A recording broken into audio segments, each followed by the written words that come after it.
Alerte coronavirus. Attention, attention, le coronavirus se transmet très facilement et fait des ravages. Pour l'éviter, le port du masque de protection est obligatoire en tout lieu. Dans l'administration publique ou privée, dans les réunions, les rencontres, dans les marchés, les magasins, les boutiques et lors des déplacements, le port du masque est obligatoire. Même dans les lieux privés, dès lors que l'on n'est pas seul, le masque doit être le fidèle compagnon. Mais attention, le port de masque de protection ne dispense nullement d'appliquer les autres mesures de prévention, notamment le lavage des mains à l'eau et au savon et l'observance de la distance de sécurité sanitaire d'au moins 1 mètre entre personnes. Enfin, s'abstenir de porter des gants en vue du lavage régulier des mains à l'eau et au savon ou de l'application de gel hydroalcoolique. Pour tout savoir sur l'épidémie du coronavirus au Bénin, rendez-vous sur le site web www.gouv.bj/coronavirus. Ceci est un message du gouvernement de la République du Bénin. Merci de préférer l'ORTB pour vous informer, mesdames, messieurs, bienvenue. Mesures sociales contre les effets de la crise du coronavirus sur le secteur informel. L'agenda de mise en œuvre de ces actions sociales a été dévoilé hier.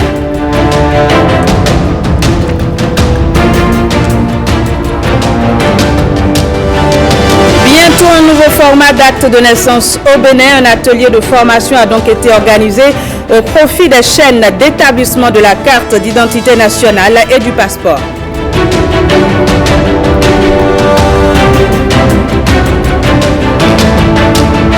Puis, session ordinaire du conseil communal d'Abomey-Calavi. La dynamisation du fonctionnement de cette commune occupe une place de choix dans la vision de la nouvelle équipe.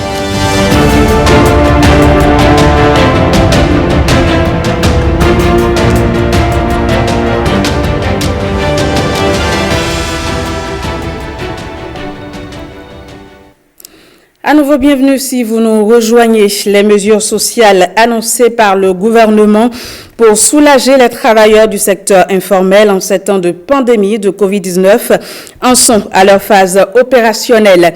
À cet effet, les cadres de l'administration des finances et des affaires sociales ont détaillé l'agenda de mise en œuvre de ces mesures. Reportage Herman Rodrigue à Mégan. La Covid-19 n'affole pas les compteurs qu'au plan sanitaire. Elle met également en berne l'écosystème des entreprises, hôtels, agences de voyage, transports en commun, restaurants, bars et bien d'autres secteurs sont durement touchés. Le gouvernement réagit au vif par des mesures sociales en guise de soulagement. La première mesure que je vais aborder est relative à la prise en charge à 70% des salaires bruts du personnel. Cette mesure est adressée aux hôtels qui n'ont pas fait l'objet de réquisition dans le cadre de la mise en quarantaine systématique des cas suspects de la COVID, des restaurants, des agents de voyage et des entreprises de transport de personnel. Je voudrais préciser qu'il s'agit du salaire brut, donc avec les charges sociales. La deuxième mesure que je vais aborder est relative à la prise en charge intégrale des factures d'électricité et d'eau sur une période de 3 mois. Les entreprises concernées sont les hôtels non réquisitionnés par l'État, les restaurants et les agences de voyage. La troisième mesure concerne les agents de voyage. L'État s'est proposé de prendre en charge intégralement et sur 3 mois les loyers commerciaux de ces agences. Ici, les données sont expliquées avec minutie aux ayants droit, structure formelle ou non. Le gouvernement joue la carte du bien-être pour tous en faisant jouir ces mesures au prorata de la nature des cibles concernées. Il y a des gens qui sont de petits métiers. Il faut quand même les soutenir afin qu'ils ne tombent dans la vulnérabilité. De la même manière, avant de sortir de la crise sanitaire, il faut que les conditions nécessaires soient réunies pour que, en matière de relance économique, tous ceux-là puissent facilement se mettre à la tâche pour ne pas vraiment se retrouver à fermer leurs petites entreprises, ainsi de suite. Et donc, les conducteurs de taxi bus, les conducteurs de taxi transfrontaliers les conducteurs de taxi intervilles, les télétaxis, les conducteurs de bacs motorisés. Et pour ce qui concerne les promoteurs, tenanciers et employés de bars, restaurants, maquis, nous avons essayé de prendre en compte les propriétaires de bars, restaurants, les propriétaires de pâtisseries, des cafétérias, des tenanciers ou employés de ces mêmes entreprises ou petites entreprises là ont été ciblées également. La vendeuse, celle qui allait à Topa, celle qui allait à Lomé, mais aujourd'hui le marché, la frontière est fermée. Toutes ces petites personnes qui avaient de petits commerces de proximité dans leur quartier, qu'est-ce qui est prévu? Toutes préoccupations, éclaircissements ou suggestions sont prises en compte. Les responsables des fêtières des secteurs ciblés ébauchent un léger sourire de soulagement, surtout lorsqu'il leur est annoncé un certain nombre de mesures d'allègement pour contracter des crédits dans les banques. La pandémie rend encore beaucoup plus sceptiques les banques qui ne veulent plus prendre de risques. Et donc pour pouvoir éviter cela et que les entreprises qui ont besoin de financement, aussi bien des financements de trésorerie parce qu'ils sont en difficulté ou des engagements à la banque et qui n'arrivent plus à honorer donc le refinancement de leurs dettes, ou en plus ceux qui veulent porter des investissements, cette mesure a été mise en place. L'objectif, c'est que l'État va prendre en charge pendant 3 ans les taux d'intérêt pour qu'à la sortie, quand les entreprises vont demander un crédit, ils aient le taux à 0%. Soulager, c'est la vision. Face à une pandémie qui manifestement s'extasie, l'État tente de limiter les dégâts au plan social aussi pour accroître la résilience des entreprises et des ménages. 5 émissaires du gouvernement ont convoqué une séance avec les usagers et responsables des marchés du Bénin. Objectif, sensibiliser les usagers au respect scrupuleux des mesures barrières. Axel Dancy et Louis Koudogo. On ne peut pas laisser des récalcitrants en liberté pour contaminer des Béninois disciplinés. Donc nous avons un problème à traiter. C'est une séance aux allures d'un ultime avertissement. Nous sommes ici au ministère de la Santé. 5 émissaires du gouvernement montent au créneau pour tirer la sonnette d'alarme. Il y a rarement tant de sujets pour lesquels le gouvernement appelle la société civile, tous les corps, pour en parler. Pourquoi le gouvernement agit comme ça? C'est que cette fois-ci, c'est un malheur qui nous est arrivé qui emporte des vies humaines. Et ce malheur, on sait que ça a commencé en mars 2020, mais on ne sait pas quand est-ce que va finir. Nous avons noté que les gestes barrières ne sont pas observés. C'est un constat. Si c'est observé, c'est que c'est relativement exceptionnel. En principe, beaucoup de gens devraient l'observer. À l'heure où les chiffres explosent et le virus poursuit inexorablement son cycle de contamination dans les villes et campagnes, le comportement de certains Béninois laisse encore à désirer. Ceux-ci sont moins précautionneux et foulent aux pieds les règles basiques liées à l'observation des gestes barrières. Des mesures urgentes doivent alors être prises. Le traitement de ce problème passe par la sensibilisation. J'observe que vous avez des associations de marché. Les responsables sont là, sont intervenus.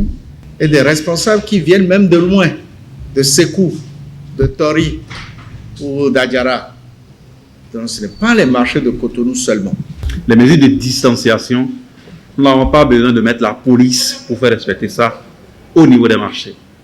Ça, c'est votre organisation interne, avec les usagers, les différentes présidentes qui ont pris la parole, nous aider à faire respecter ça au niveau de chaque étalage. Maintenant, masque, million, Méléo.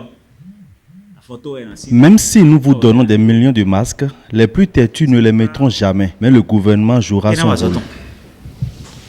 Et nous avons mais mieux responsable. Achille ton léo. Minde sous na wa zomiton. Aso yoyo de wa timbo corona edongo. Le coronavirus existe réellement. Vous devez donc le prendre au sérieux, comme vous prenez le paludisme au sérieux. Les usagers et responsables des marchés du Bénin mesurent l'ampleur de la situation. Les gestes d'hygiène n'étant pas partout respectés, ils promettent de faire passer le message de sensibilisation jusqu'aux derniers usagers du marché. Le port de masque est une obligation. C'est pour cela que nous en avons 2 au moins. Nous devons respecter les consignes du gouvernement. Ceux qui vont enfreindre aux règles seront punis. Le constat fait aujourd'hui est celui d'un relâchement par rapport à l'observation des gestes barrières. Cette séance vient ainsi à point nommé pour fixer les uns et les autres sur l'urgence de l'heure. Toute action concertée pour contenir la propagation de la pandémie. Dans tous les cas, les autorités entendent sensibiliser une énième fois avant de passer à la phase de répression.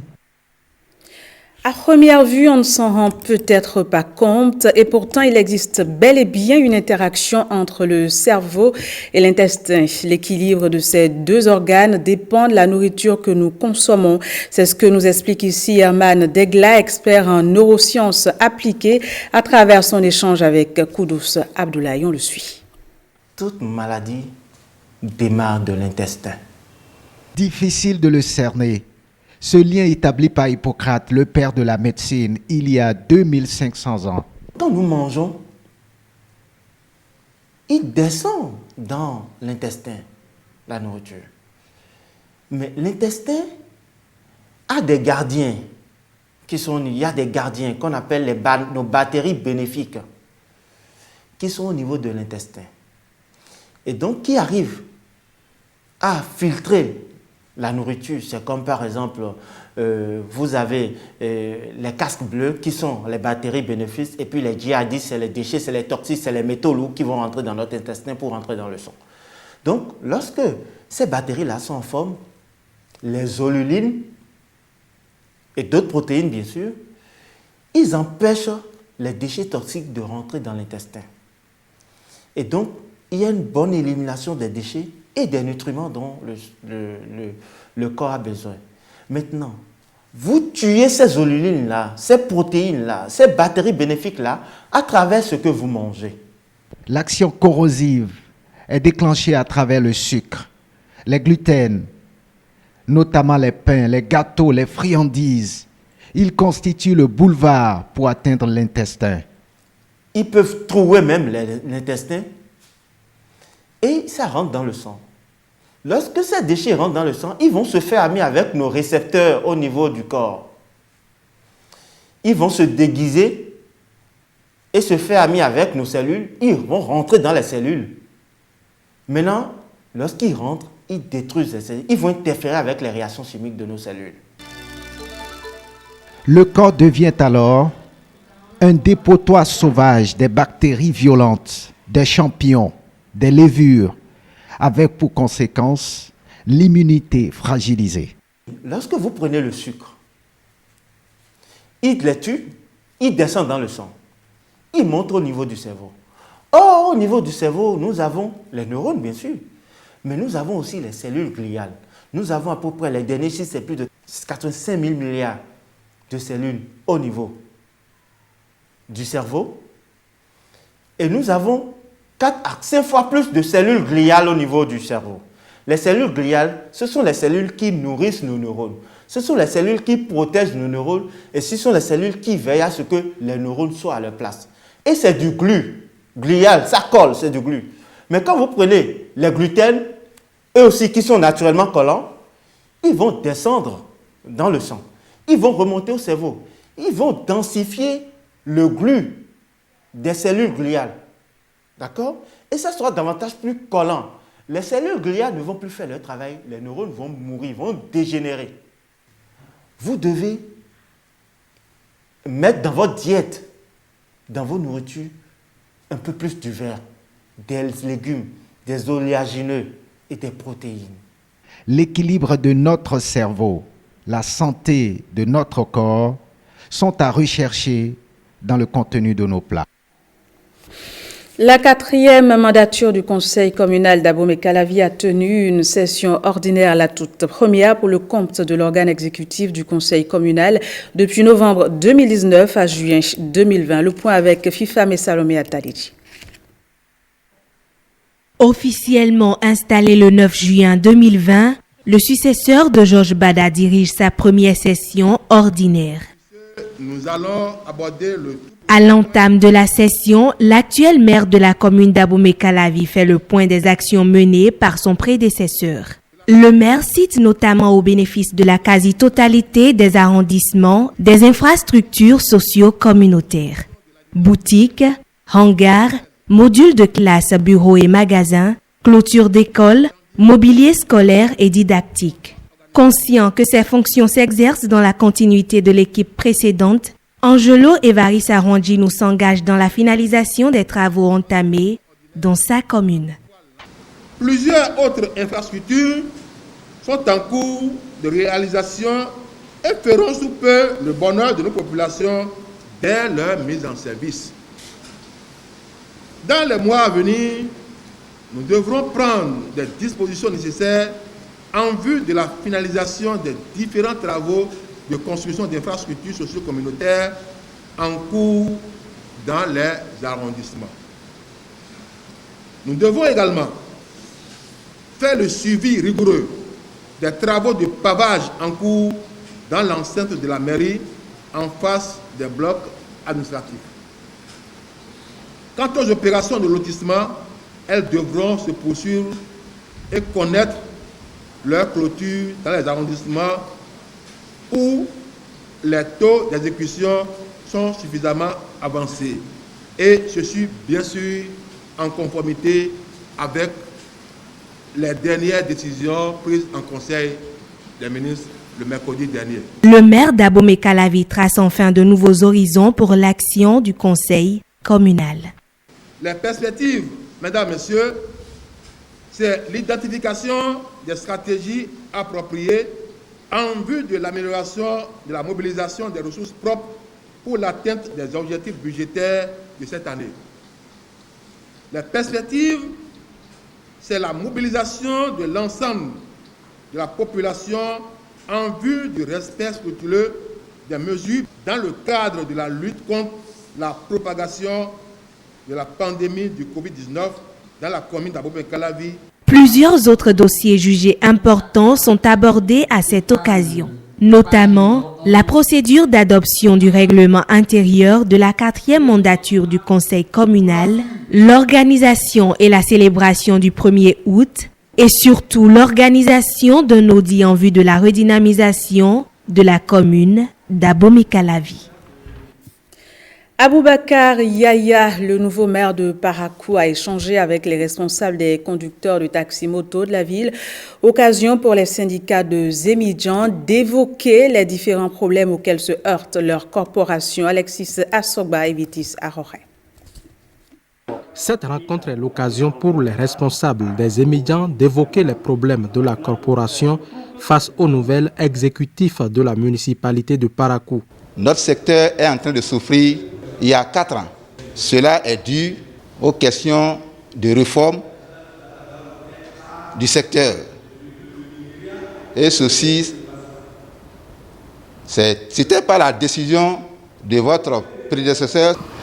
Et cette réforme, au départ, n'était pas de notre goût parce que tout ce qui était proposé, nous étions sûrs que cela n'allait pas marcher. Selon les responsables des conducteurs de taxi-moto, plusieurs anomalies ont été notées dans la réforme de la corporation des Zémidjan initiée par le conseil municipal sortant. Mauvaise numérotation au dos des chemises et des erreurs dans l'établissement des cartes professionnelles sont entre autres les problèmes évoqués. Sans remettre en cause la réforme des Zémidjan, un comité paritaire est la piste de solutions trouvées. C'est de créer ce comité paritaire, bien sûr, et les conducteurs de taxi moto et nous, en une semaine, vous nous faites des propositions.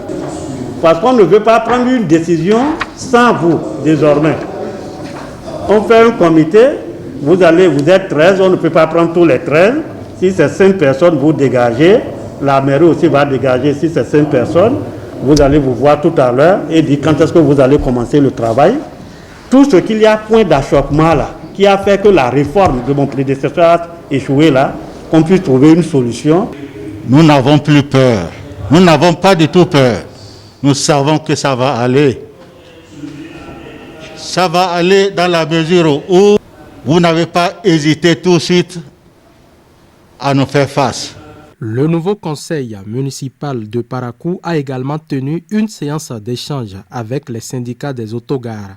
Le chargement hors PAC constante des transports en commun à Parakou est l'un des problèmes soulevés par ces acteurs. Nous devons prendre les taureaux par les cornes. Je pense que nous allons impliquer la police. Nous allons faire des communiqués radio.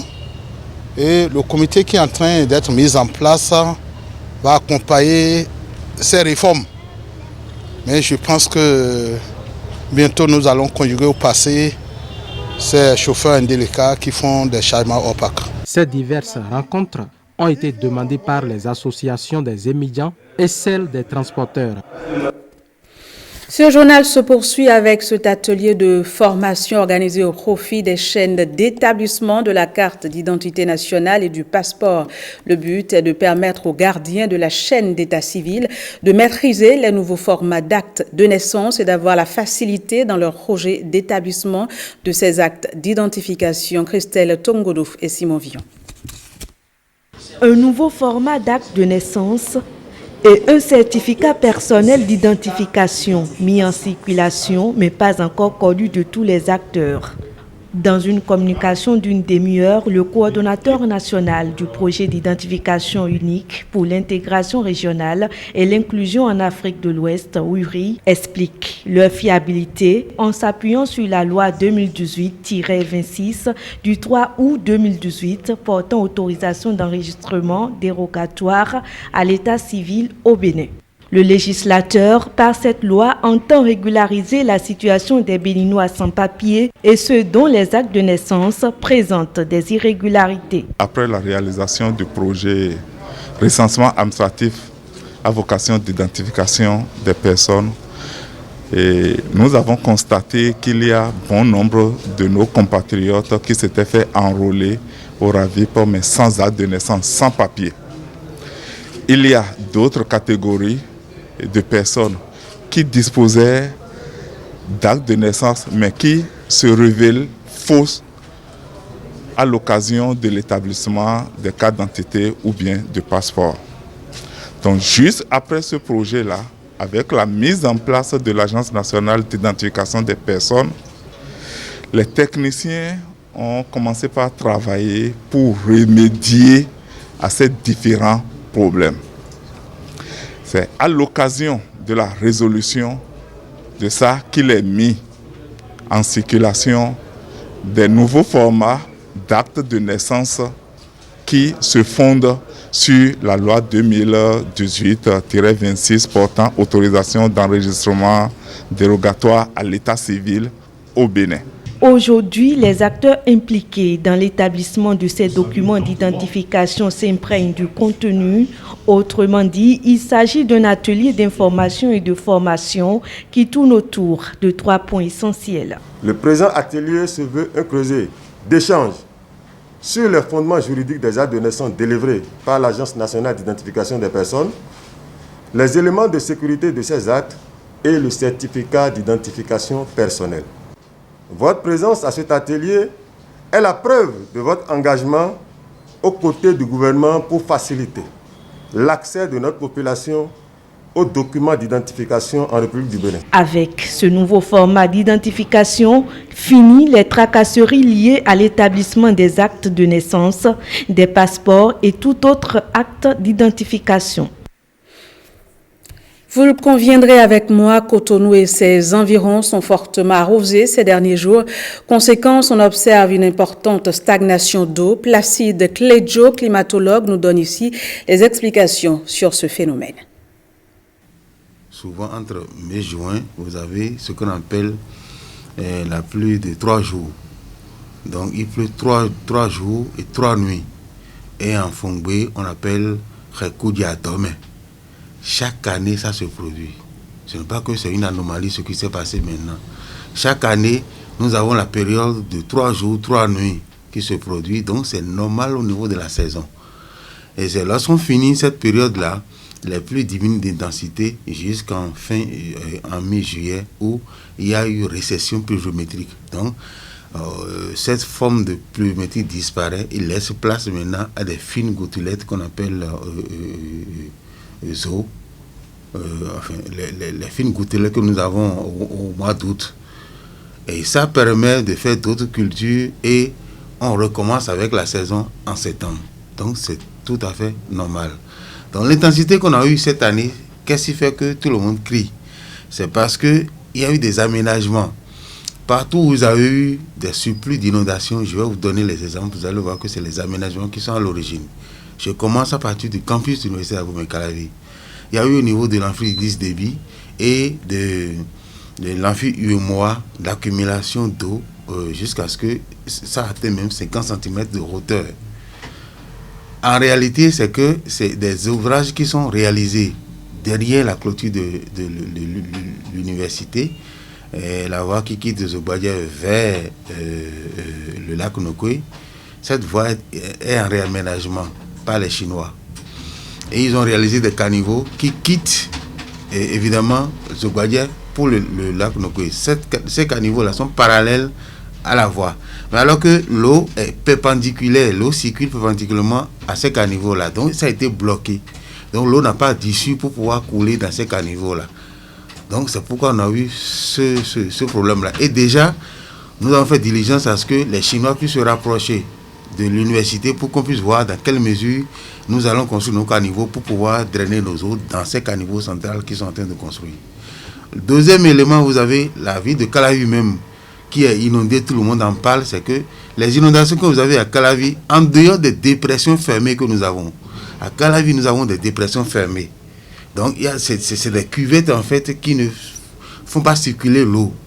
En dehors de ça, la voie de Ouedo qui est inondée, là, n'est pas due à la quantité de pluie ou bien à l'inondation telle qu'on est en train de dire là. C'est parce que les caniveaux, les systèmes de canalisation actuels sont bouchés à cause de la voie qui est en aménagement. Donc, il y a d'autres caniveaux qui sont prévus pour collecter les eaux et c'est bien dimensionné. Mais ces caniveaux ne sont pas encore réalisés. C'est pourquoi actuellement, les eaux, en quittant la partie la plus élevée, arrivées à ce niveau-là, les eaux n'ont plus d'issue et ça se répand sur la voie.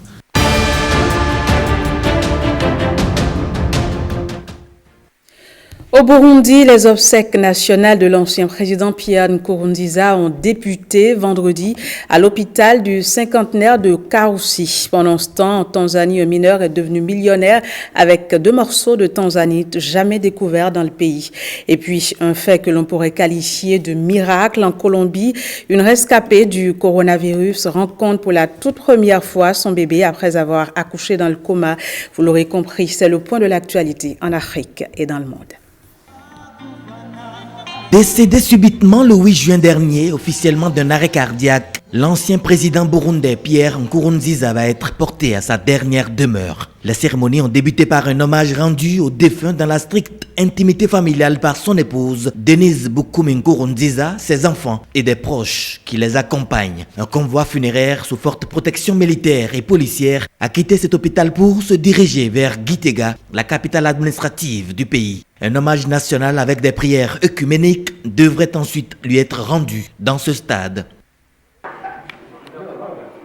Sanineu Kurian Leiser, un mineur artisanal tanzanien, est devenu millionnaire après avoir découvert 2 des plus gros fragments de tanzanite jamais trouvés dans le pays, une pierre précieuse qu'il a vendue à son gouvernement. Lors d'une réception organisée mercredi pour célébrer l'événement, à laquelle a assisté Leiser et des responsables du gouvernement, le ministre tanzanien des mines Doto Biteko a affirmé que ces pierres étaient les plus grosses jamais découvertes dans le pays. Leiser fait l'exploitation minière depuis longtemps. Aujourd'hui, il s'est procuré la plus grande tanzanite jamais découverte dans notre pays. C'est la raison pour laquelle nous sommes tous ici fiers de sa découverte.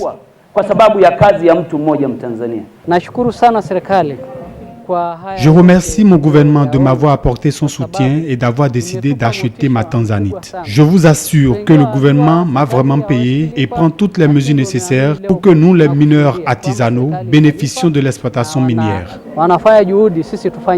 Depuis fin 2015, le gouvernement a engagé un bras de fer avec des grandes sociétés minières étrangères opérant en Tanzanie, accusées d'avoir sous-évalué leur production d'or, de diamants et de tanzanite notamment, entraînant un manque à gagner de plusieurs dizaines de milliards de dollars en impôts et redevances.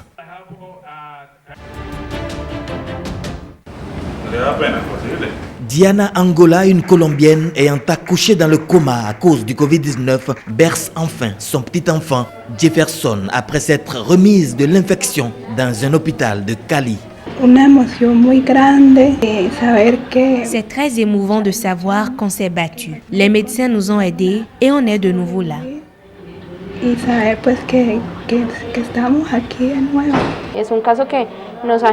Ce cas nous a donné beaucoup d'émotions. En vérité, très peu survivent au Covid-19 dans ce contexte aussi grave que celui de notre patiente. Né avec des difficultés respiratoires, le bébé a dû subir une réanimation. En campagne électorale, le président américain Donald Trump affirme que les démocrates des États-Unis sont beaucoup plus difficiles à gérer que la Chine, la Russie ou même la Corée du Nord. C'était lors d'un discours prononcé après avoir visité un chantier naval dans le Wisconsin. Les démocrates des États-Unis sont beaucoup plus difficiles à gérer que n'importe lequel de ces gens à qui nous avions affaire. Ils sont beaucoup moins raisonnables et ils sont d'ailleurs un peu fous. Good afternoon, everyone. Mais lors d'un arrêt de campagne en Pennsylvanie, le candidat démocrate à la présidentielle Joe Biden s'en prend plutôt à son adversaire sur sa gestion de la pandémie alors que les contagions du coronavirus s'accélèrent à travers le pays. Le président veut nous faire croire qu'il y a un choix à faire entre l'économie et la santé publique. Il est incroyable qu'il n'ait toujours pas saisi que pour redresser l'économie, nous devons parvenir à maîtriser le virus.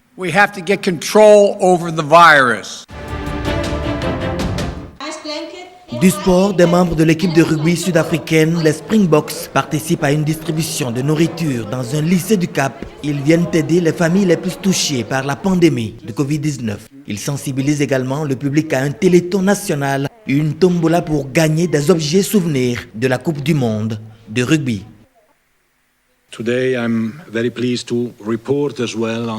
La FIFA désigne l'Australie et la Nouvelle-Zélande pour organiser de concert le Mondial 2023 féminin, dont le format passera de 24 à 32 équipes. L'annonce faite par l'instance de football réjouit les joueuses des Matildas et des responsables de la Fédération australienne de football. Pendant ce temps, la Fédération française de football acte la limitation à 20 équipes de la Ligue 1, portant un coup de grâce au projet de championnat à 22 clubs soutenu par Amiens et Toulouse, désormais condamnés à la Ligue 2 et au recours. Ce sera tout pour ce journal. Merci de l'avoir suivi. Vous pouvez à nouveau le regarder sur notre site web www.ortb.bj. Au revoir et bon après-midi à toutes et à tous.